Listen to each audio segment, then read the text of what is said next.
கீரிகள் வந்து இதுல மட்டும் கிடையாது, நம்ம பேசும்போது மட்டும் கிடையாது, நம்ம வளர்ப்புல மட்டும் இல்லாம கார்ட்டூன்லையும் அதே மாதிரி கதை புத்தகங்கள்லையும் நிறைய கீரி வந்து பாசிட்டிவா வந்து பேசப்பட்டிருக்கு.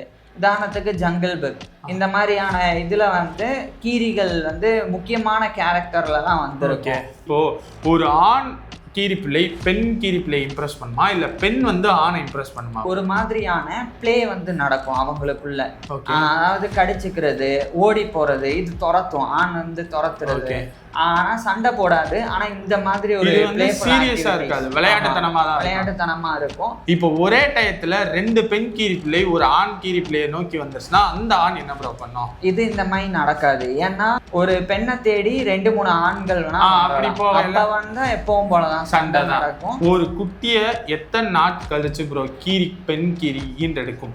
ஒயிட் டெயில்டு அப்படின்ற அந்த மாங்கோஸ் அந்த கீரி வந்து 90 to 105 நாள் வரைக்கும் வந்து ஆயிரும் அந்த குட்டி போடுறதுக்கு. இந்த மாதிரி ஒவ்வொரு இனத்துக்கு பொறுத்து மாறும். பெண் கீரி எந்த இடத்துல ப்ரோ குட்டி போடும், எந்த இடம்?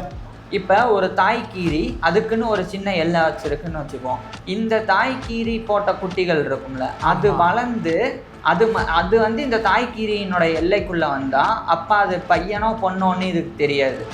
அதனால சண்டைக்கு போகும், 2 பேரும் வந்து சண்டை போடுவாங்க. இப்போ இதுல வந்து இந்த அப்பா கீரியோட கேரக்டர்னு ஒண்ணு நம்ம பார்க்கவே இல்லையே.